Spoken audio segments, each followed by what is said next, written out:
In this recording, we want to look at the concept of continuity. We say that a function is continuous at an interior point C if the limit as x approaches C of f of x is equal to f of C. What that means is the limit as x approaches C has to be the same as the function value at C. In order to be continuous at an endpoint, at a left or at a right endpoint, to be continuous at a left endpoint, the limit as x approaches A from the right has to be the same as f of A. To be continuous at a right endpoint, the limit as x approaches B from the left has to be equal to f of B.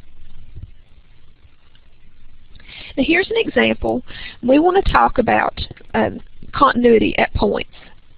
Now let's start with x equals 0. The limit as x approaches 0 from the left is 1 and f of 0 is 1. So at 0, this function is continuous at the left endpoint.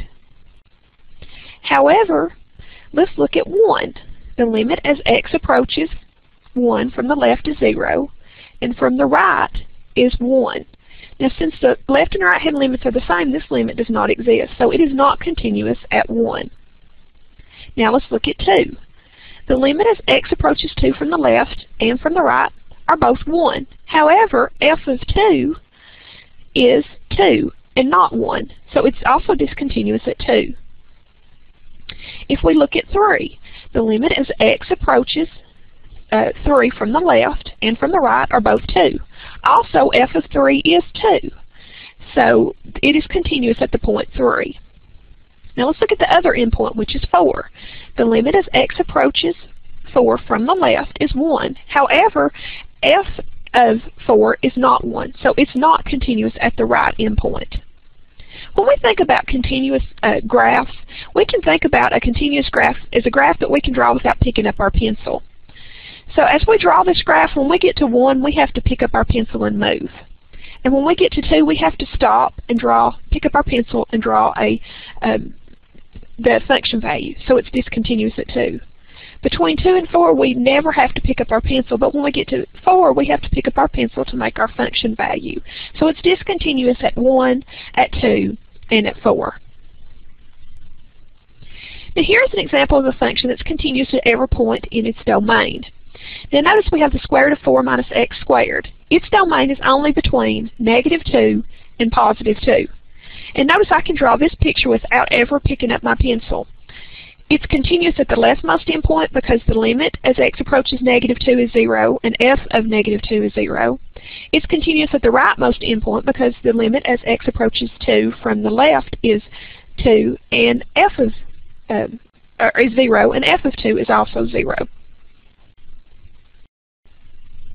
Here's an example of a function that is right continuous but not left continuous at the origin. As I approach 0 from the left, all of my y values are 0. However, f of 0 is not 0, so it is not continuous from the left.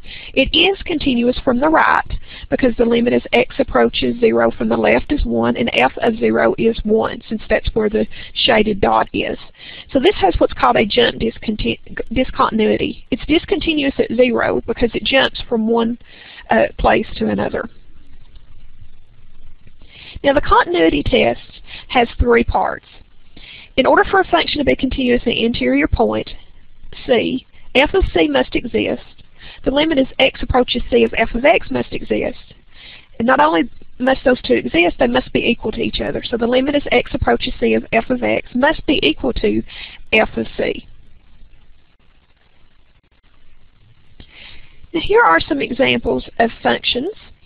The first function is continuous at 0. As we approach from the left and from the right of 0, our graph approaches 1. f of 0 is also 1, so it passes that continuity test. This graph is continuous at 0.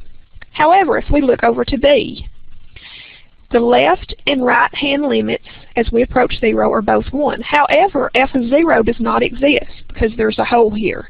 And so since f of 0 doesn't exist, it's discontinuous at 0. If we look at this graph, f of 0 exists here, but it's not equal to the limit as x approaches 0, which is 1. So the limit as x approaches 0 is 1, but f of 0 is 2. So this is also not continuous at 0. This is the example we looked at just a second ago.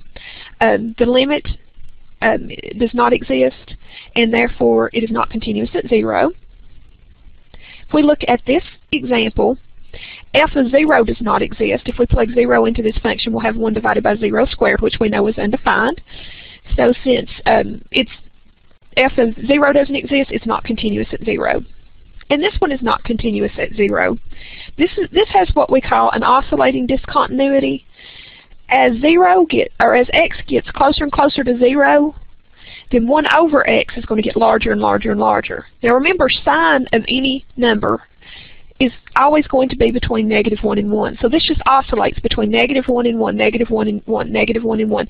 And so it does not have a limit as it approaches 0. So it's discontinuous at 0.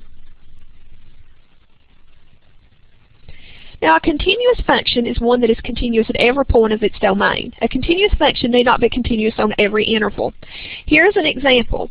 This is not continuous.